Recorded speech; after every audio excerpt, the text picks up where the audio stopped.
बजने लगे। चारों तरफ घबराहट थी। तमाम जो सैन्य अड्डे वहां पर धमाके हो रहे थे और ईरान समझ नहीं पा रहा था कि आखिर क्या हो रहा है, क्योंकि 20 अलग अलग जगहों पर हमले। बताता हूं आपको कैसे इंतकाम नेतन्याहू ने ईरान को धुआं कर लिया है। दरअसल इजराइल ने ईरान पर सबसे बड़ा यह बारूदी हमला किया। F-35 फाइटर जेट्स, जिसका इस्तेमाल ईरान पर बम बरसाने के लिए इजराइल की तरफ से किया गया। ईरान के करीब 20 अलग अलग ठिकाने जहां पर यह आवाजें सुनाई दी, धमाकों की आवाजें, 20 अलग अलग जगह जो है वो टारगेट की गई थी। इसके अलावा स्टील्थ F-35 फाइटर जेट, जिसका इस्तेमाल इन हमलों को करने में किया गया है। वहीं लंबी दूरी की मिसाइलें, उन्हें दागा गया ईरान के अलग अलग सैन्य ठिकानों पर। वहीं इजराइल से 2000 किलोमीटर दूर इन बिल्कुल सटीक जो हमले हैं उन्हें अंजाम दिया गया है। ईरान के सैन्य और कई अहम ठिकाने, सिर्फ सैन्य ठिकाने नहीं, जो उसकी ताकत बताई जाती है, उस ताकत पर बड़ा हमला इजराइल की तरफ से किया गया। ईरान के डिफेंस सिस्टम को भी निशाने पर लिया गया। डिफेंस सिस्टम जिसके जरिए ईरान अपनी सुरक्षा करता है, उसे निशाने पर लिया गया। वक्त चुना गया रात 2 बजे का। रात 2 बजे एयर स्ट्राइक की शुरुआत की जाती है इजराइल की तरफ से, और तेहरान जो राजधानी है, इसके साथ साथ कई अलग अलग शहर जिन्हें निशाना बनाते हैं एयर स्ट्राइक के जरिए फाइटर जेट्स इजराइल के। तेहरान और करज में सबसे ज्यादा हमले किए गए। तेहरान पर सबसे ज्यादा बमबारी हुई है, करज में सबसे ज्यादा बमबारी यहां पर की गई है, जिसके जरिए निशाने यहां पर बनाए गए हैं। और जिस दौरान ये हमले यहां पर किए जा रहे थे, नेतन्याहू बैठे हुए थे। लगातार वो देख रहे थे कि कैसे ये हमला हो रहा है। तस्वीर में आपको दिखाता हूं, देखिए नेतन्याहू पूरी कार्रवाई को बैठे हुए बंकर में बैठे थे अपने तमाम सैन्य अधिकारियों के साथ। योव गैलेंट उनके साथ मौजूद थे, आईडीएफ चीफ उनके साथ मौजूद थे, और कैसे ईरान को यहां उनकी किए का, ईरान की तरफ से जिस तरीके से हमला किया गया था, उस पर पलटवार यहां पर किया जा रहा है। उस पर बड़ा हमला यहां पर जो है वो किया गया। लेकिन जैसा मैंने आपको बताया कि लगातार फाइटर जेट्स यहां पर गरजते हुए नजर आए। कौन कौन से हथियारों का इस्तेमाल यहां पर किया गया, आपको जरा यहां पर दिखाता हूं। देखिए F-35 फाइटर जेट, जो कि इजराइल की ताकत है, F-35 का इस्तेमाल किया गया ईरान के अलग अलग शहरों को दहलाने के लिए। F-35 देर रात, आधी रात गरज रहे थे पूरे ईरान पर। लगातार अलग अलग सैन्य ठिकानों को अपना निशाना बना रहे थे।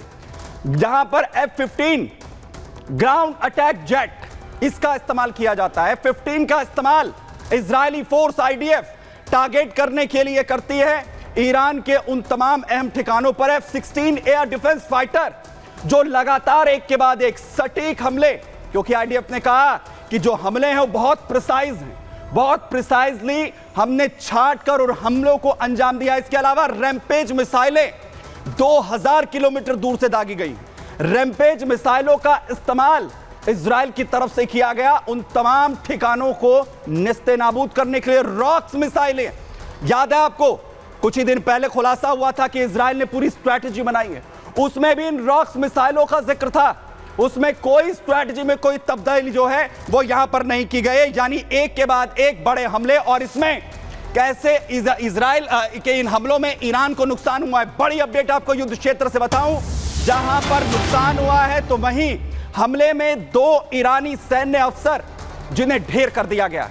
2 ईरानी अफसरों के मारे जाने की खबर है, इसकी भी पुष्टि होती हुई नजर आ रही है। हमले देर रात जिस तरीके से इजराइल की तरफ से किए गए, हमले में 2 ईरानी सैन्य अफसर मारे गए, इनकी पुष्टि हुई है। इजराइल ने ईरानी एयर डिफेंस पर दरअसल हमला किया था, जिसमें ईरान के जो 2 ये सैन्य अधिकारी, इनके मारे जाने की भी खबर सामने आई।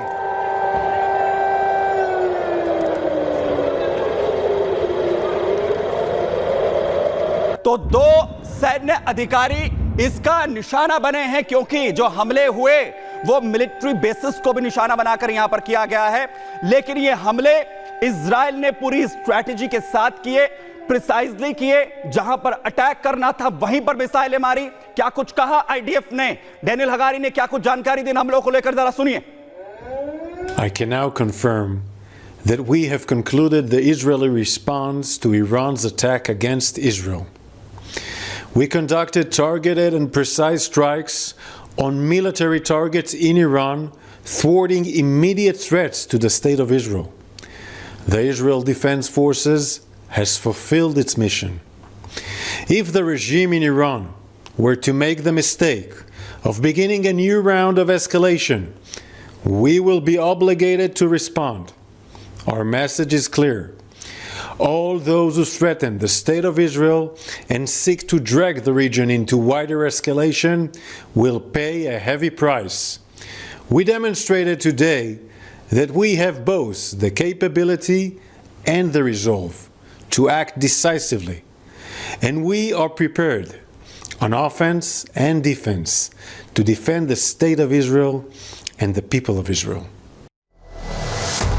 तो 5 शहर और 20 ठिकाने कहां पर हमले हुए हैं, जरा इस मैप के जरिए मैं आपको दिखा रहा हूं। देखिए ईरान में आखिर कैसे एक के बाद एक जो फाइटर जेट्स हैं वो गरज रहे थे। मशाद में हमले हुए हैं, इसके अलावा शिराज के अंदर हमले हुए हैं, तेहरान पर सबसे ज्यादा बड़ा अटैक किया गया है, कौम में हमले हुए हैं, वहीं साथ ही साथ जो इमाम खुमैनी एयरपोर्ट है उसके पास अटैक किया गया है, और करज, तेहरान और करज ये दोनों सबसे ज्यादा टारगेट पर आईडीएफ के रहे, जहां पर एक के बाद एक बम बरसाए गए। मिलिट्री बेसिस को, इंपॉर्टेंट जगह जो ताकत है इजराइल की, उन पर बड़े अटैक यहां पर किए गए हैं और अलर्ट है लगातार। इस वक्त भी ईरान में बड़ी अपडेट आपको यहां पर बताऊं, क्योंकि ईरान पूरी तरीके से अलर्ट मोड पर चला गया है। ईरान पर अटैक के बाद अलर्ट जारी किया गया है।